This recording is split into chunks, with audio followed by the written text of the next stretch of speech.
Hi, April. Thanks so much for talking with me. I know Inspira Health has had a lot of expansion with its behavioral health programs. Can you tell me what the need was? Sure. Thanks for having me. The environmental framework that we're dealing with right now is that, television and social media have really played a big part in ending the stigma and bringing mental health into the common conversation. And so we're seeing a great increase in our demand for services. Do you have programs for kids? Sure, yes. We have a very robust wellness program here at Inspira. Since the pandemic, the number of visits has tripled. We're over 20,000 a year, and 25% of those visits are for children.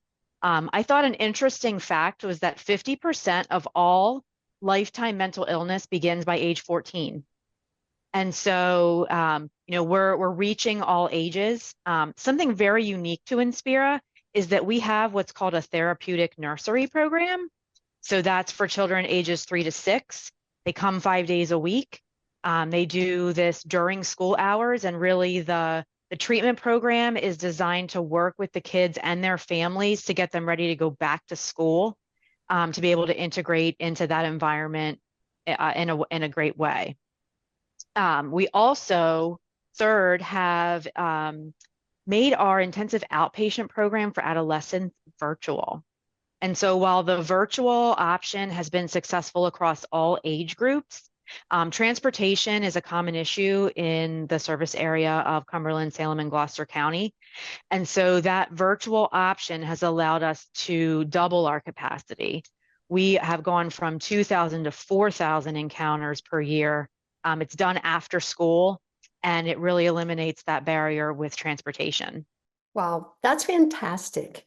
Is it also true that some of the programs take place in the ER or you're helping ER patients? Yes, a few years back, we implemented what's called our BART team. That's the Behavioral Health and Addiction Resource Team.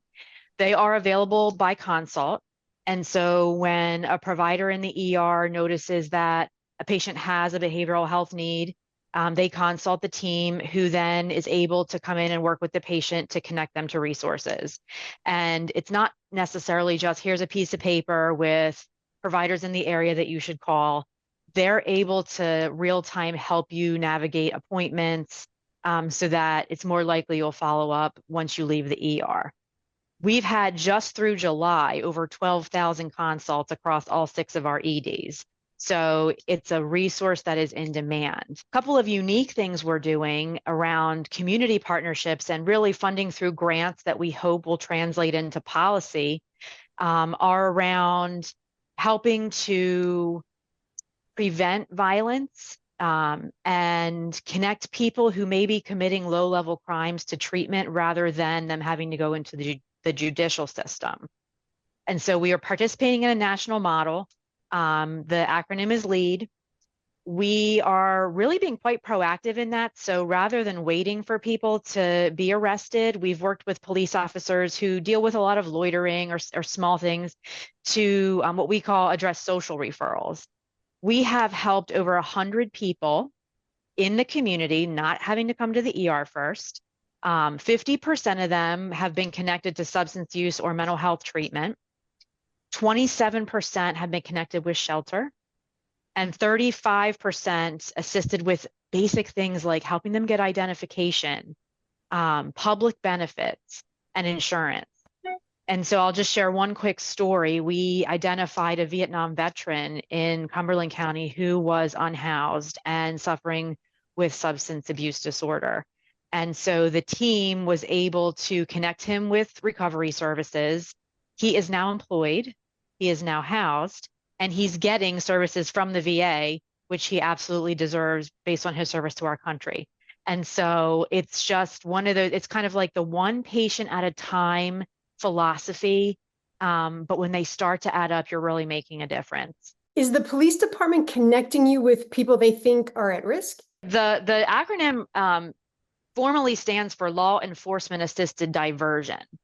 So we partner with them to say, all right, these are people that we really think if we can just get them on the right path, some of this behavior, will stop.